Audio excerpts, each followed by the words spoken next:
कोई भी कार्य आपने किया वो सही किया या गलत किया, ये किसी से पूछने जाने की आवश्यकता नहीं है। आपके हृदय में जो अंतर्यामी बैठा है वही आपको अनुभव करा देगा।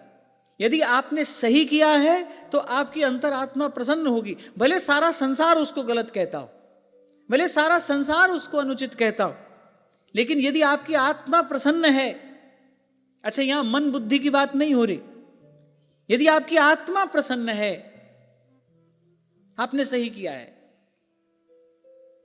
और सारा संसार सही कह रहा है, लेकिन वो कर लेने के बाद यदि आत्मग्लानि का अनुभव हो रहा है तो माने वो उचित कार्य नहीं है, वो नहीं करना चाहिए था। इसीलिए कल आपसे कह रहा था भीतर बाहर का शोर थमे तो आप अपनी आत्मा का वो स्वर सुन सकें। वो भीतर बाहर जो शोर है ना वो थमे तो वो आवाज सुनाई पड़े। वो भीतर बैठा अंतर्यामी आवाज तो सबको देता है, सही क्या है, गलत क्या है, उचित क्या है, अनुचित क्या है, वो तो सभी को बताता है। कोई सुन पाता है, कोई नहीं सुन पाता, और उसमें भी सुनकर कोई समझ पाता है, कोई नहीं समझ पाता।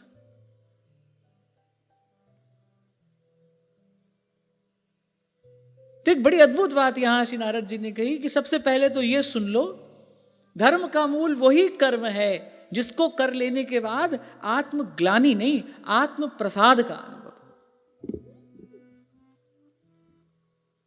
श्री सेवक जी महाराज को जब अनुभव हुआ, किसी ने कहा होगा कि ये जो बात आप कह रहे हैं, ललिता अधिक श्याम आरुषाम श्री हरिवंश प्रेम रस धाम, ये जो वर्णन आपने किया है, अब भाई किसी पुराण आदि में तो इसका वर्णन नहीं मिलता है, कहने सुनने को ये बात मिली नहीं।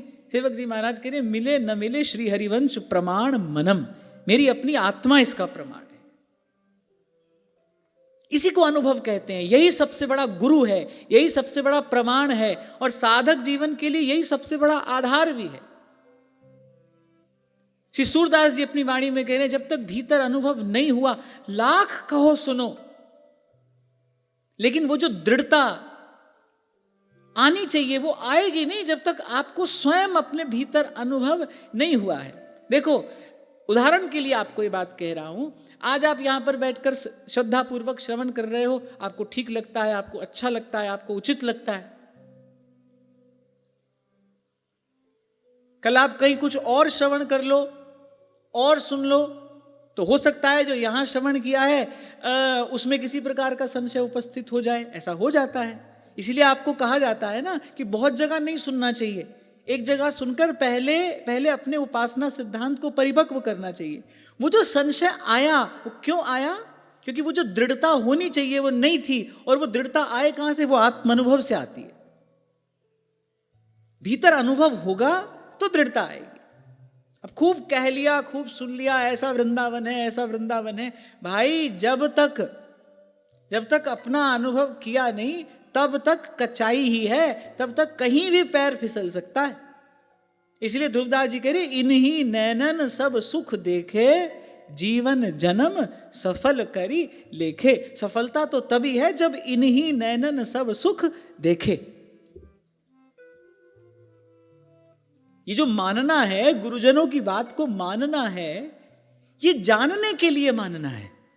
आपको मैं कई बार एक उदाहरण देता हूं ना, जैसे गणित का एक प्रश्न होता है, उसमें कहती है यही कहा जाता है मान लीजिए ऐसा है, लेकिन वो मान लीजिए किस लिए है? वो अंत तक पहुंचने के लिए है, हेंस प्रूव्ड, वहां तक पहुंचने के लिए वो यात्रा आरंभ हुई है।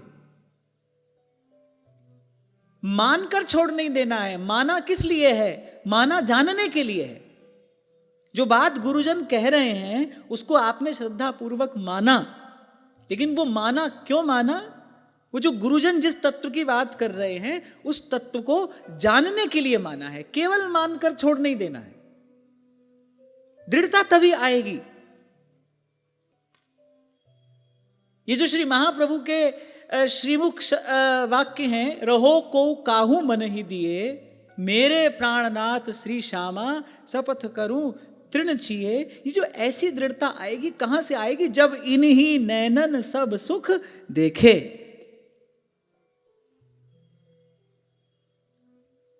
तो फिर नारद जी ने कहना आरंभ किया कि सबसे पहले तो ये सुनो, धर्म का मूल वो कर्म है क्योंकि कर्म प्रधान विश्व करी राखा। धर्म का मूल वो कर्म है जिसको करने से आत्म प्रसाद की अनुभूति हो, आत्मग्लानि ना हो, कर देने के बाद खेद ना हो, पश्चाताप ना हो, कर देने के बाद आपका और अंतर प्रसन्न हो। और फिर दोहराता हूं, भले 10 लोग आपको गलत कहते हो, और वैसे भी भक्त जब इस मार्ग पर चलता है तो संसार विरोध ही करता है। भक्त जब होता है तब भक्त के वास्तविक स्वरूप को संसार जान नहीं पाता, समझ नहीं पाता। और ये व्यवस्था भगवान की ही होती है भक्त के लिए, क्योंकि फिर संसार विक्षेप उत्पन्न करता है। तो ठाकुर जी अपने भक्त को ऐसे ही छुपा कर बचा कर रखते हैं। तो आप चलोगे तो 10 लोग, 100 लोग, 1000 लोग विरोध करेंगे, पर आपकी आत्मा यदि प्रसन्न है, आत्म प्रसाद का अनुभव यदि हो रहा है, वो भीतर बैठा अंतर्यामी यदि प्रसन्न है, फिर सब ठीक है, फिर वो मार्ग ठीक है। हां, लेकिन इतना अवश्य मैं कहूंगा कि वो जो स्वर हो वो आत्मा का ही स्वर होना चाहिए, मन का नहीं। मन तो कोई भी खेल खेल सकता है, मन तो कभी भी छल सकता है। अच्छा, बुद्धि भी संशय आत्मिका है। और आत्मा का स्वर सुन कौन पाएगा? जिसकी वहां तक पहुंच होगी। तभी सहजोबाई कहती हैं, आप उन्हीं को खोज मिले तब राम सनेही। जब तक अपने भीतर उस अंतर्यामी का स्वर नहीं सुनोगे, सुन नहीं पाओगे, तब तक टिकाने पहुंचना कठिन नहीं, असंभव है।